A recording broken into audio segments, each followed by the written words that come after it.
Welcome to the session of camera and its control. This is the second session. While talking about their controls, we have talked that there are certain controls which is there in the camera lens itself, like you have focusing control, you have aperture control, and you have the zoom control. Apart from that, in the camera body, you have the control for exposure, that is the shutter.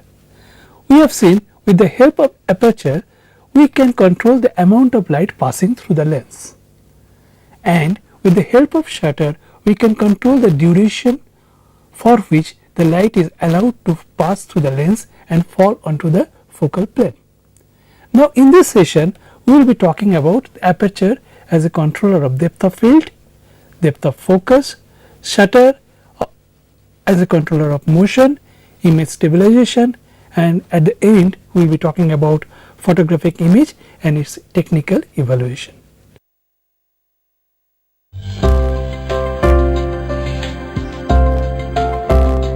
The main function of the aperture is to control the amount of light that is passing through the lens. Apart from that, aperture also controls the depth of field. Now, what is depth of field? When we focus certain object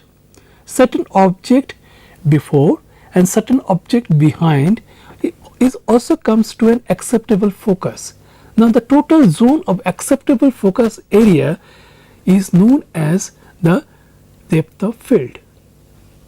The areas within the depth of field appear sharp, while the areas in front and behind the depth of field appears blurry. Depth of field is directly proportional with the f number, that is the aperture number.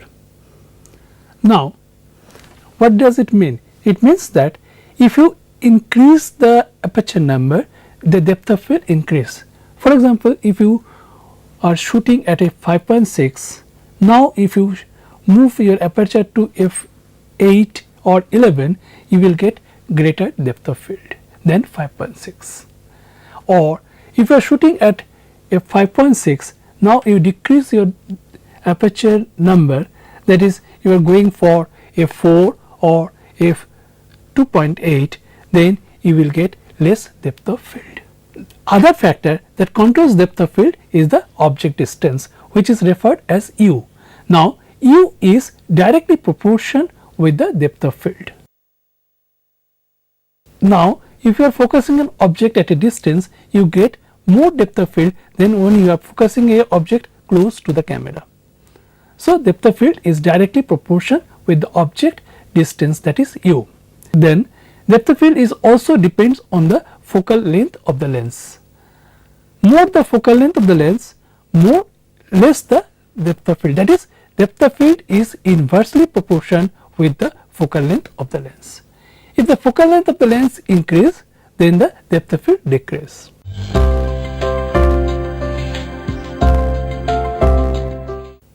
Depth of field is also depends on the circle of confusion. Now, to understand circle of confusion, first we have to understand the formation of image of an object. Actually, a lens looks at an object as it composed with number of points.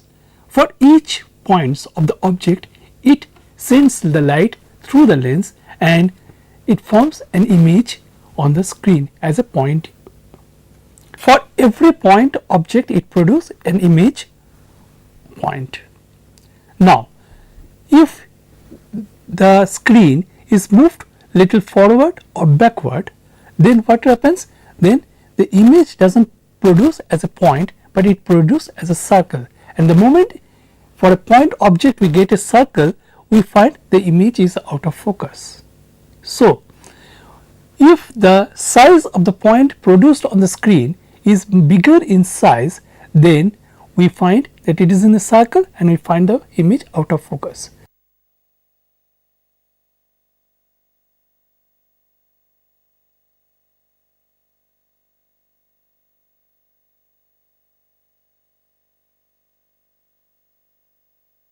Now, you can see the picture here. There is a picture shot with a 100 millimeter lens at f4, and then there is a picture here shot with 28 millimeter lens at f4. You can see the depth of field is more when we are working with the smaller focal length lens. When we are working with 28 millimeter lens, the depth of field is much more than when we are shooting with the 100 millimeter lens. Again, next set of pictures we can see that the same thing is shot with 100 millimeter lens, but here we have increased the aperture.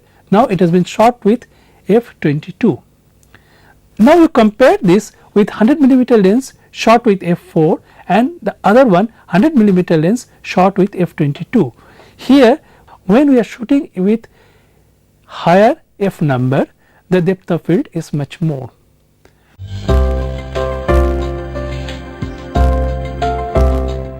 Depth of focus is an optical concept that measures the tolerance of the placement of image plane in relation to the lens.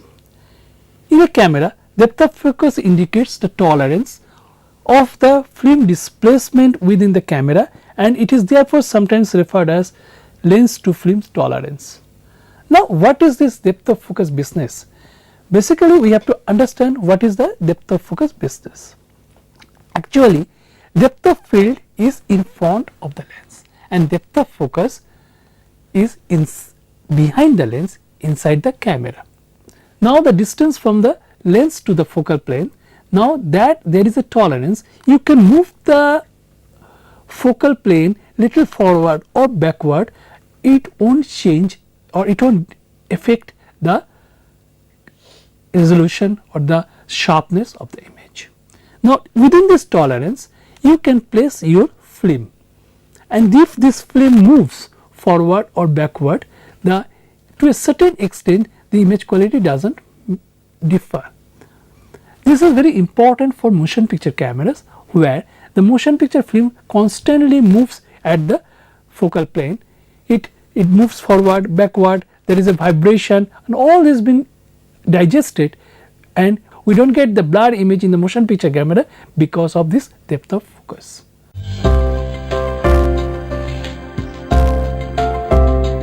In the last session, we have seen shutter as a controller of light, but shutter can control the motion, or it has an effect of on the subject movement. Apart from controlling exposure, the shutter speed has a dramatic impact on the moving objects. Very short shutter speed can be used to freeze the fast moving object. Look at this example. Whenever an object moves in front of the camera, the image inside the camera also moves.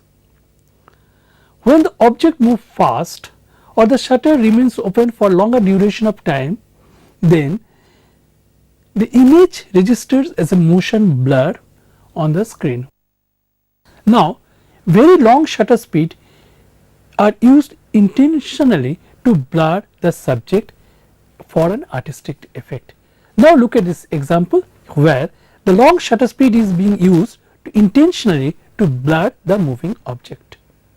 With the still camera, camera shake is particularly problematic when we are shooting at long shutter speed or we are shooting with the long focal length lenses. For example, for a focal length of 125 millimeter on a 35 millimeter format camera, vibration of the camera shake could affect the sharpness, and if the shutter speed is slower than 1 by 1/25th part of a second.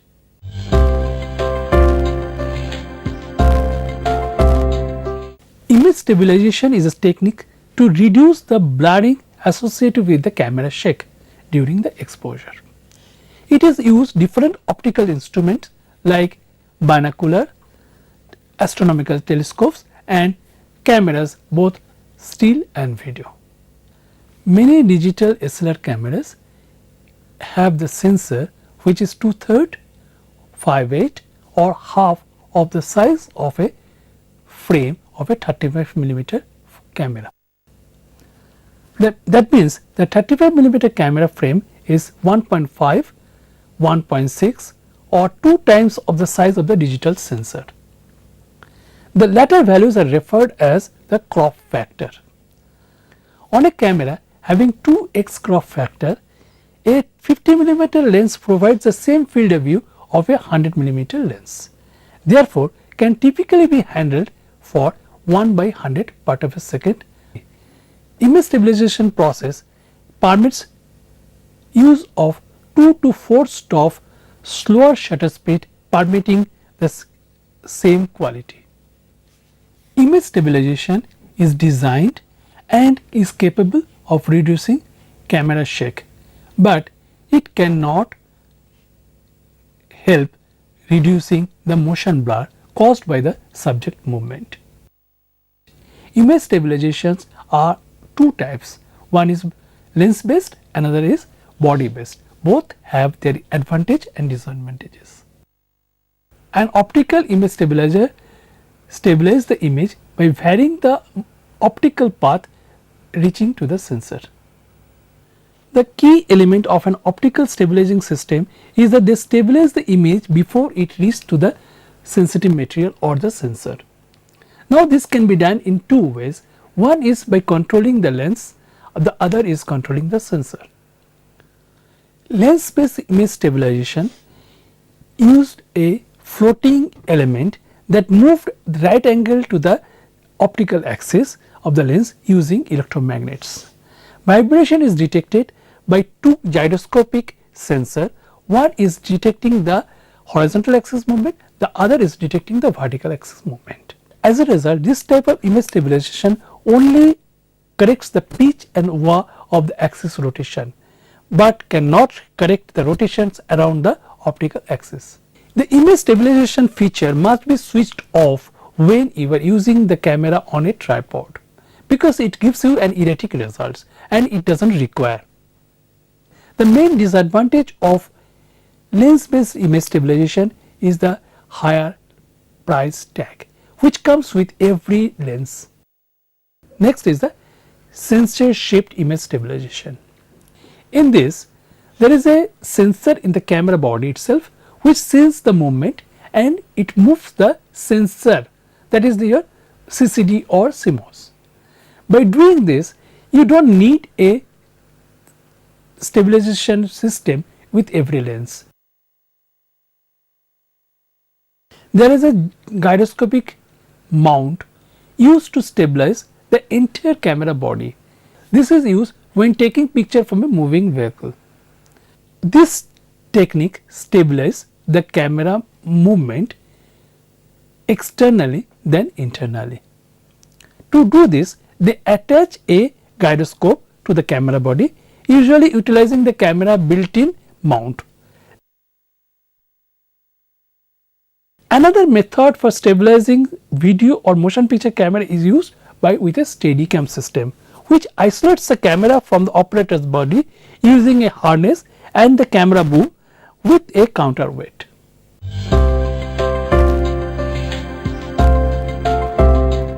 Apart from aesthetics, different technical parameters are assessed for technical evaluation.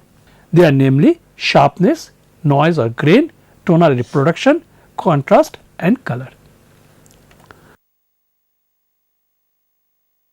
Sharpness determines the amount of details of the image that convey. Sharpness is affected both by lens and the sensor.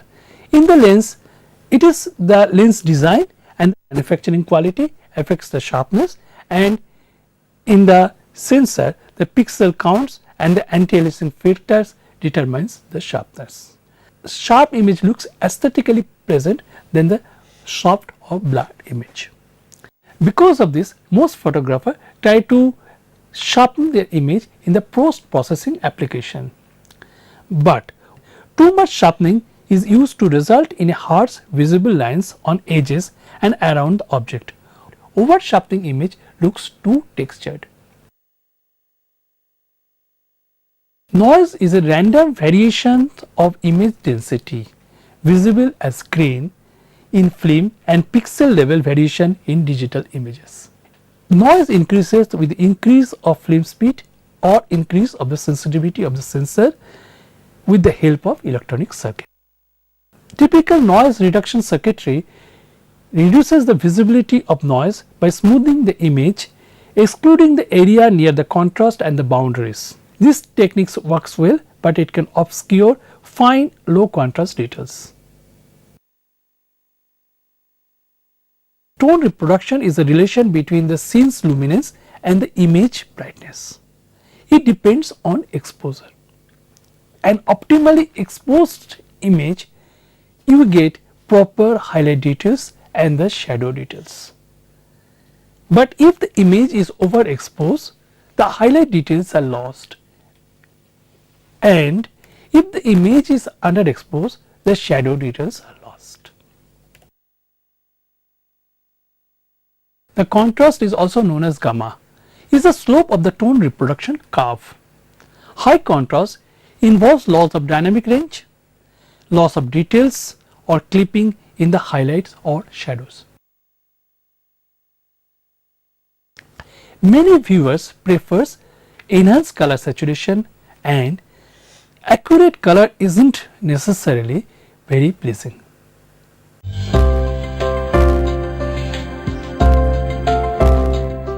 While we talked about controls, we talked about the lens control and the camera body control. In the lens control, we have talked about the focusing control, aperture control and the zoom control. And in the camera body control, we have talked about the shutter speed control. Now, both shutter and aperture have the dual function. They not only control the exposure, but they have other functions. Like the aperture, it also controls the depth of field, and the shutter, it also controls the movement of the moving object. Then we have talked about the image stabilizer, and then we talked about the different technical evaluation process to evaluate photograph.